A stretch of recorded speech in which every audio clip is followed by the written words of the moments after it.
When people say keep politics out of books, I think a lot of the time what they mean is keep things that make me feel uncomfortable out of your story. When did book talk become political? We don't need politics ruining a good thing that we have going. You've seen the comments, and maybe you've even said it yourself. Ugh, can we stop making everything political? I just want to read. I'm sick of authors putting their political beliefs into their stories. But here's the thing, books have always been political. Politics have always been in books, even when it's not explicit. And pretending that we can or should separate politics from literature is actually kind of dangerous, and it's definitely unrealistic. Let's talk about it. The myth of the apolitical book. Every book is political, even ones that don't seem like it. Politics isn't just about governments and elections, it's also about who has power, whose stories get told, and whose stories don't get told. What authors are we willing to read? And what authors aren't we willing to read? Or what authors don't we have access to read? And who we choose to read and who we don't choose to read really speaks volumes about whose voices we think deserve to be heard and whose voices we think deserve to be amplified. Books tend to reflect the values of their time, or they may push back against them, but either way they are saying something about them. And here's something that may surprise you. Even books like cozy fantasies, they are still political, they still have political elements in them, and sometimes it can be in what's not said. So for example, take Emily Wilde's Encyclopedia of Fairies. This is a book that, by the way, I love, and it's often described as cozy and comforting, which it totally is.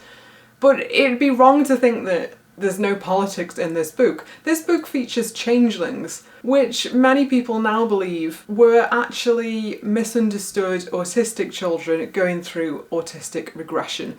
And there's an incredibly dark history of what would happen to those children. And that history and the erasure of it is in itself political. A cozy romance set in a small town can show you who gets a happy ending and who doesn't. A fantasy novel that's built on a system of strict gender roles or no gender roles at all is also political. And let's be honest, the act of excluding political content from your book or from your reading list, that in itself is quite the political statement. Silence isn't neutral and disengagement is a political choice in itself. When people say keep politics out of books, I think a lot of the time what they mean is keep things that make me feel upset out of your story, keep things that go against what my beliefs are out of your story. Don't confront me, don't challenge me, it's not what I want. And don't get me wrong, I think there is validity in some of those things, and I think we all need escapism. So I don't want to come across like I am judging people for saying that they don't want politics in their books, because I do very much see where people are coming from, and with the state of the world I think it's natural that we want to cocoon ourselves sometimes. So that brings me on to my next point, which is what if I just want escapism? What if I don't want to read heavy books and political books? And what if I don't want to see booktubers talk about heavy topics and bring politics into it? I get it. I am a very sensitive person, and particularly in terms of effective empathy. And I think a lot of people who avoid political content may be the same. I think that they might be sensitive people, or maybe they're just feeling overwhelmed or burnt out. Maybe they've got a lot of stuff going on in their own lives, and you know, those are all completely valid. You know, we're all just humans trying to get by at the end of the day. There are a lot of books designed to comfort us, and that does have real value in a world that can just so often feel like too much. To be completely real with you, I have generalised anxiety disorder and I have harm OCD, and this can make it really hard for me to interact with things like the news, and sometimes I just need to pull back and I need to take a break because of my own mental health. I mean, look, I've been delaying reading The Poppy War.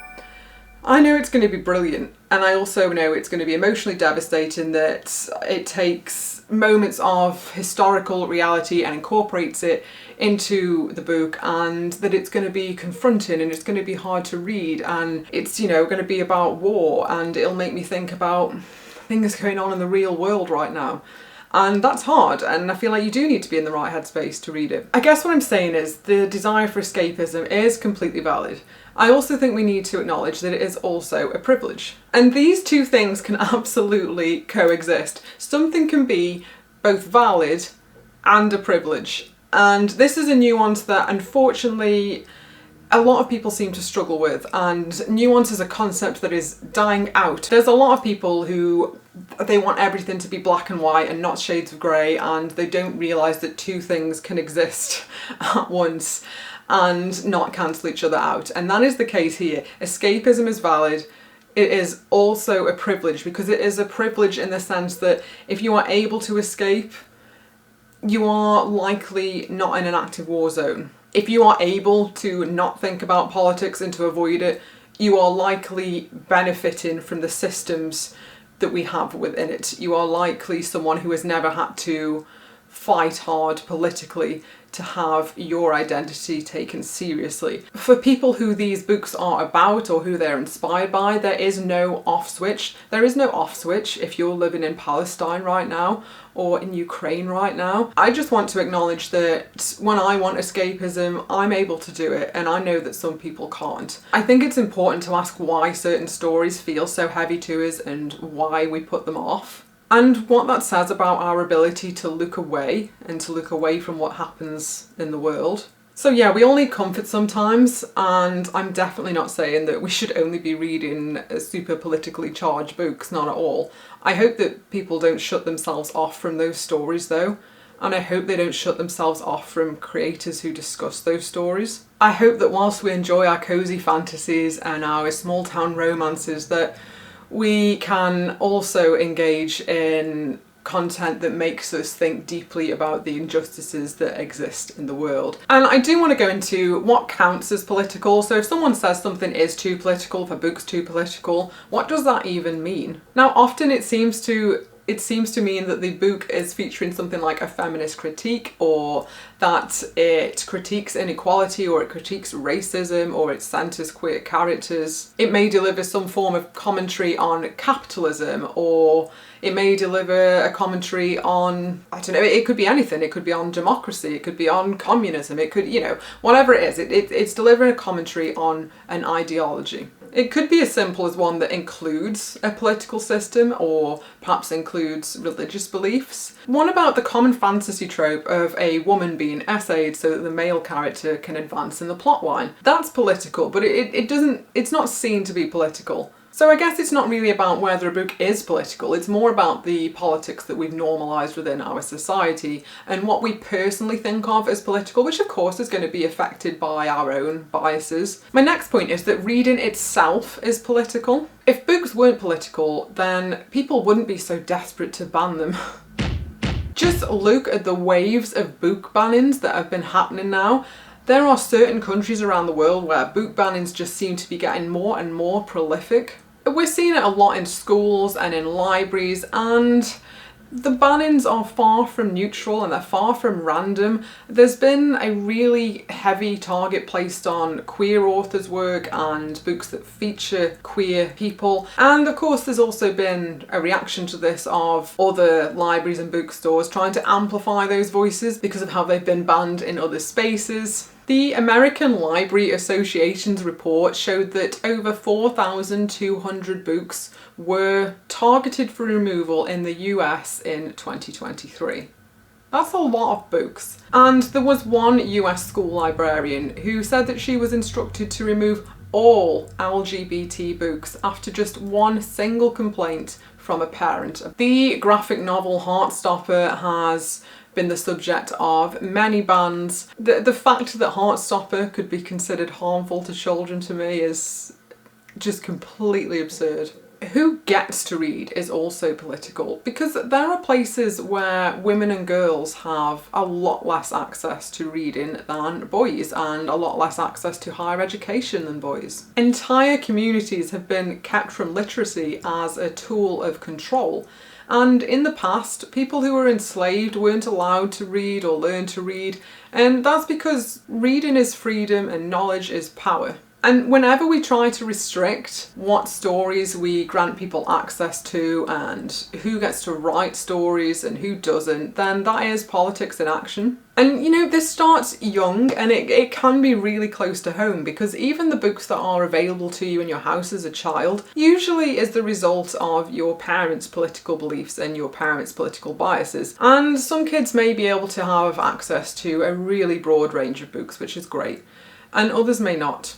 For example, maybe as a child you weren't allowed to read Harry Potter because your parents thought that the witchcraft in it was dangerous and conflicted with their religious beliefs. Maybe you weren't allowed to read books by authors of certain religions, or perhaps you weren't allowed to read books by atheist authors. Or perhaps it's books by openly right-wing authors or openly left-wing authors. Am I supposed to vote for the Democrat who's going to blast me in the ass, or the Republican who's blasting my ass? Politics is just all one big ass blast. You're gonna get your ass blasted. Nationwide ass blasting. All of these things are political choices and political statements that start really young. We are impacted by them as children, and of course some children a lot more than others. And if you had no books in the house, I think that's political too. And if your parents couldn't afford to have books in the house, or they didn't have time to read to you and didn't have time to read for themselves, then all of this still stems back to issues of injustice and inequality. Can you read problematic books without compromising your values? Do you only have to read political books that align with your agenda?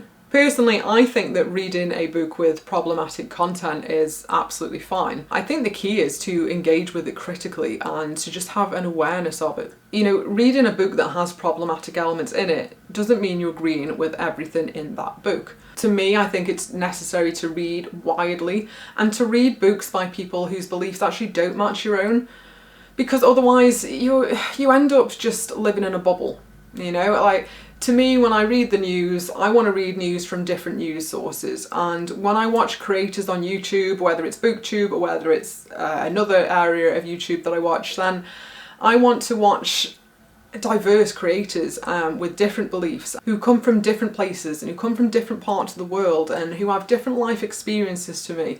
And I'm not always going to agree with them, and that's absolutely fine, but it stops me from living in an echo chamber, and it helps you to see that a lot of the time we are more similar than we are different. And look, I'm not saying to open yourself up to people who are out there promoting hate. That's not what I'm saying at all. And I'm not saying to put yourself in harm's way or anything like that.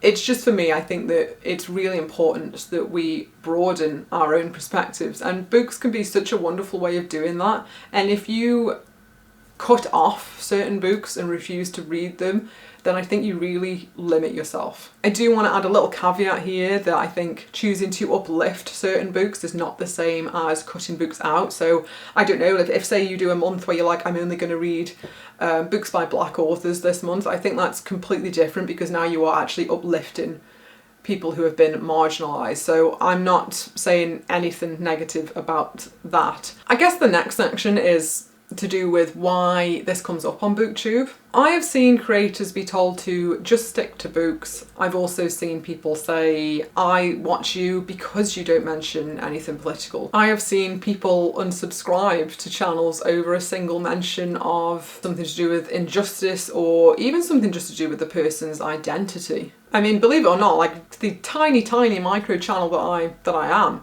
I have already experienced hate comments about my religion because I briefly mentioned my religion, not in any detail, literally mentioned what it was in a video.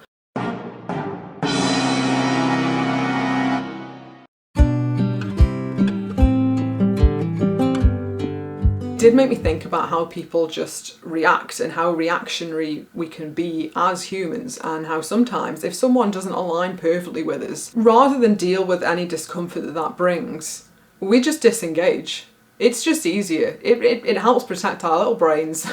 So we just like, that's it, I'm done, I'm switched off. It's just so much easier, I guess, to stick to people who mirror your own thoughts and align exactly with your own beliefs. And if you can't do that, then it's just easier to be ignorant and to not know who you're following, and to just be happy that they never mention it. And I do want to stress again, that I do get the need for cozy content, and I like making cozy content myself as well.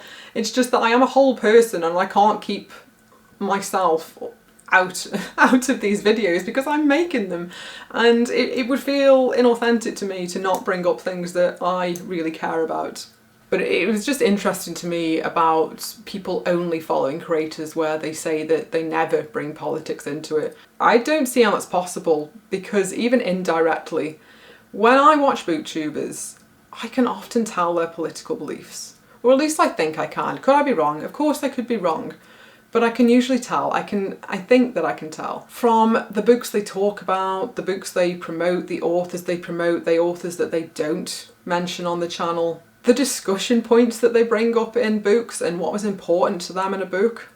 I think if I never mentioned anything directly political, that you would be able to tell something about my political beliefs just from the way that I talk about books and from how I engage with books. Every time that I mention that a book has a really strong female protagonist, you're gonna get a little sense of what's important to me, yeah? And that's what I find with other booktubers. And ironically, on the channel where I saw a commenter actually say she was really grateful for this channel because she never spoke politics, ironically, I can completely tell the political beliefs behind the creator of this channel. Just from what they promote, just from what they read, I can absolutely tell. So I found it kind of ironic. I want to just quickly look at why we need space for both. Why do we need space for books that comfort us and books that confront us? I don't know about you, but some days I want to wrap myself up in my weighted blanket and I want coziness, okay? My brain is a lot, and I'm sure yours is too, right? It can be hard living inside our own heads, and sometimes it can feel like there's no escape from my head. There isn't, I'm always stuck in it, right? So sometimes I just want to be under my weighted blanket, and to escape from the realities of the world, to escape from my own brain, I pull something cozy. Maybe it's a cozy fantasy, maybe it's, I don't know, it could be a romance, whatever it is. It's something that I'm hoping will give me some comfort and will give me some joy. And then there's days where I want to rage. Maybe there's even days where I want to feel angry, or I want to feel confronted, I want to feel challenged, I want to have my beliefs challenged. And I think there's a lot of books for that as well. And there's room for both. And it's also important to note that these books intersect more than we would think. Look, books are written by people, except for the ones that are now being written by AI, I guess. But yeah, people are inherently biased. We have our own beliefs. We all have our own unique experiences. So there's no way that you can entirely keep your perception and your bias, your belief systems out of books. It's not possible. Like, it's just not. And, you know, reading books by people with different perspectives has broadened my horizons. It's opened my eyes to things. It's made me question things. It's helped me to confront my own cognitive distortions and made me realise when I'm being hypocritical, or when I'm in the wrong about something, and when I might need to, you know, look for more evidence on that subject. This is one of the reasons why I read. This is one of the reasons why I love reading. And this is one of the reasons why I wouldn't want to keep politics and people's personal opinions and beliefs out of books. I would love to hear your opinion on this. Do you think that books are inherently political? Have you ever felt resistance against reading something that you think is too political, or perhaps you feel guilt for reading things that you don't think are that political? Yeah, obviously this is just my perspective. Feel free to share your own, feel free to disagree with me. And like I said, I leave things out sometimes. I might miss something, like I am human too. Thanks for watching, and please do consider subscribing if you'd like more thoughtful and reflective discussions, and if you just want bookish content in general, because, you know, I've got a ton of it. Alright, see you soon. Bye.